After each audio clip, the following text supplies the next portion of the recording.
Hello, in this video we're going to discuss a happy society, and it's more of a comparison in some places to heaven and what heaven's society is like, and just how to achieve a happy society.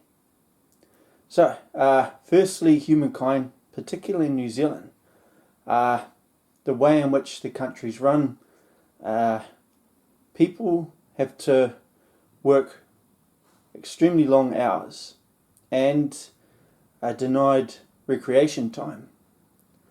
So people are put in a situation where they're working 6 days a week or more, incredibly long hours, and denied recreation time or free time. There's money wasted, and it is basically the money is going to criminals and is not going to the government or anyone. It is just basically people collecting the money. If this were eliminated, the cost of living would plummet and logistics would become extremely cheap and everything becomes more affordable. The idea of a New Zealander going to another country just seems impossible from here. I doubt very much if anyone's going anywhere. So tax, inland revenue, and worldwide taxes like the IRS in the United States of America, all that money goes to a criminal, and it does not go to any government. It was something that was done under coercion, and that's how these criminals got away with it. Rates is in the same category. You shouldn't be paying rates or tax. So the government needs to investigate both and bring an end to it. They're effectively chattels, and they need to be unseated. Electricity's in the same category. So you're looking at a group of people who do absolutely nothing, yet claim credit for things, and want people to pay them money for no reason. They're very manipulative, and that's how they get away with it. The same is in regard to the cost of fuel.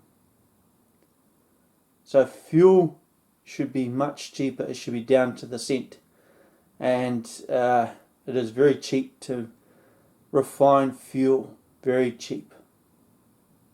These excuses for increasing the cost of living is to deny the poor thing money to spend. And that is the motto, or I wouldn't say the motto, but that is the intent with these taxes. And there's more to it.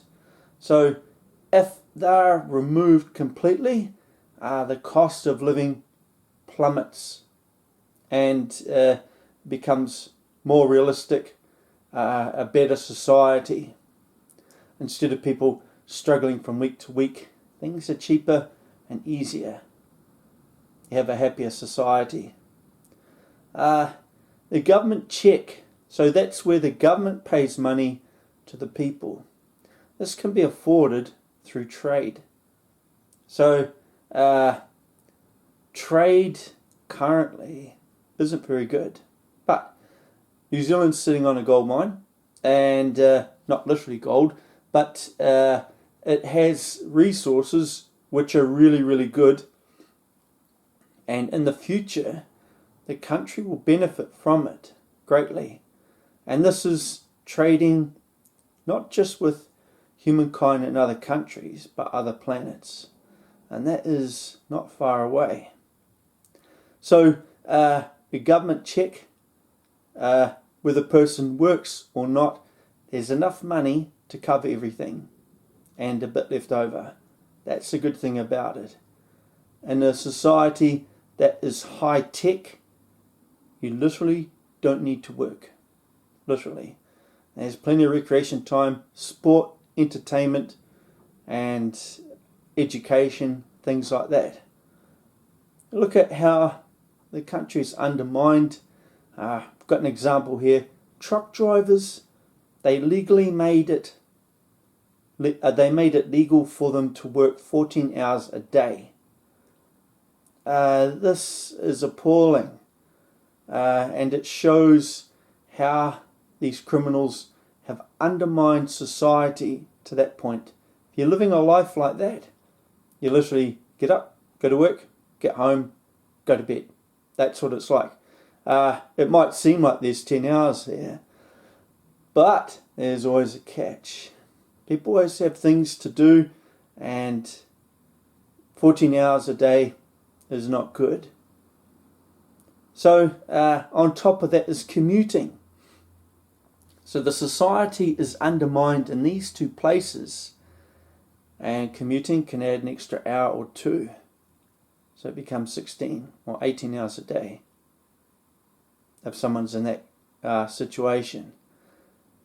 In heaven, people work 2 to 4 days a week and 4 to 6 hour shifts, and that's it. And they have unions. So that's a goal to look at. 4 days a week instead of 5 or 6. 6 hours a day instead of 14 hours a day. It's achievable. You have a second shift. That's how you do it. Or if it needs to go further, a third shift. So, or a fourth shift. Some companies don't see things that way, and they're actually run by the same kind of criminals that are undermining society. They're part of it. So, when that sort of thing is unseated, those sort of people take a hike and wander around aimlessly. Once they've lost their position in society, you may find that it's possible to shape humankind society to something like that, where people have more recreation time and they become happier. Everything becomes cheaper. Things like fuel, you can set up a refinery next to an oil reservoir. There are signs where you need to go. You don't need to do any drilling. You just have a pipe. And if you look carefully, there's a place where you can place the pipe into the ground, and you add weight, and it will give you as much fuel as you require. Not fuel, oil. And it's just a simple matter of refining it. People say it's hard and it's expensive. It's not. So, and electricity is free. The technology for electricity, in case you're wondering, involves a type of power plant that goes for all eternity. And heat from magma is used to drive water, turning it to steam, and it has its own system where you don't need to replace anything at all. It will always create electricity.